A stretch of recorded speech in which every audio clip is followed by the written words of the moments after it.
You've all eaten Pop Rocks, right? They can jump around in your mouth. It's just that there's not much in a packet. It's too expensive overall. It's better to make it yourself. I want to buy a stainless steel high-pressure reactor. It has a built-in display screen. It's convenient for observing various values. You can get a standard one for less than 50,000. Let's get it out first. Let's take a look at the internal structure. This thing is quite heavy. It should weigh dozens of pounds. This soap-like thing can be removed. Don't rely solely on these two pieces inside for positioning, to prevent it from bursting open. This is the stirrer. Pull it out and see there's a small propeller at the end, used for stirring the reactants. This tube is used to inject high-pressure gas while stirring.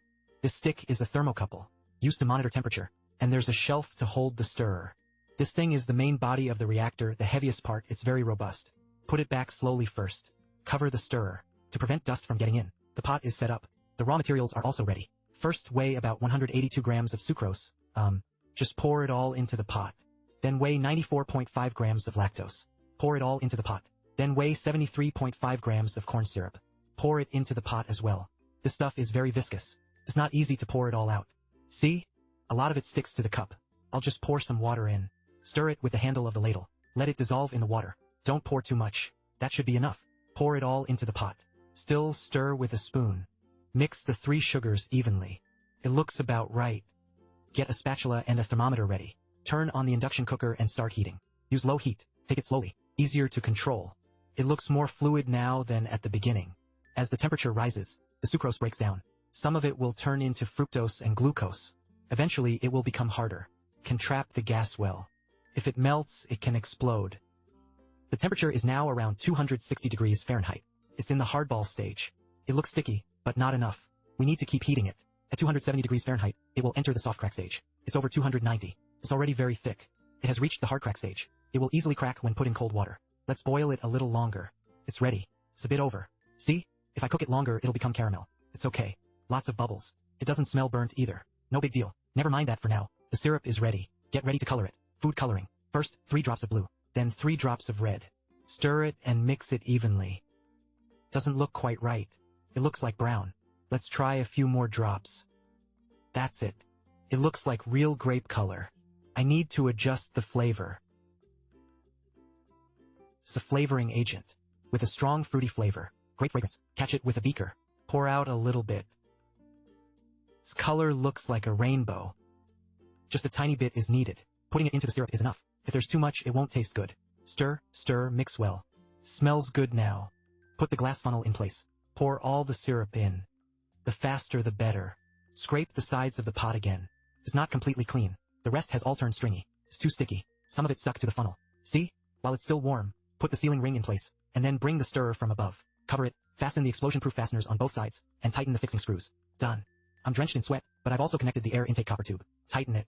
Open the carbon dioxide gas cylinder below. Adjust the pressure to 750. Take it slowly, yeah. Just open the right valve. To facilitate air expulsion, open the left valve. Carbon dioxide can blow the internal air clean. Now close the right valve. Then adjust slowly. Adjust the pressure to around 5 MPa on the left. You can also see it very clearly on the display. Now turn on the stirrer. Why did it stop? Why did it shut down? Try again.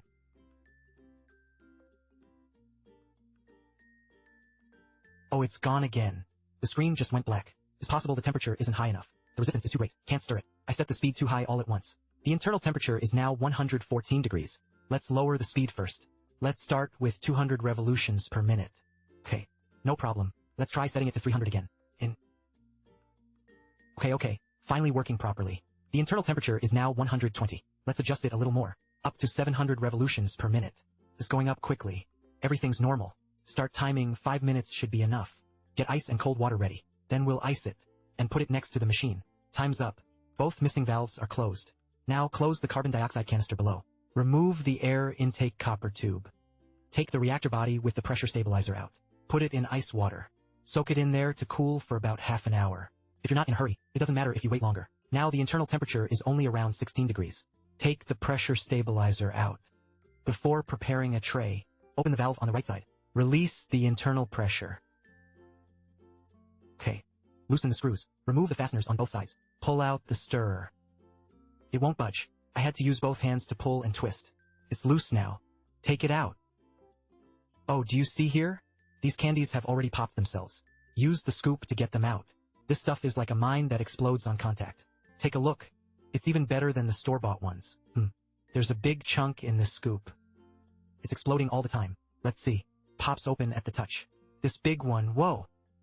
Is it better now? Too intense. Throwing it on the ground is like a firecracker. Successfully made such a big pile. I dare not eat the big chunks. Let's try some fragments.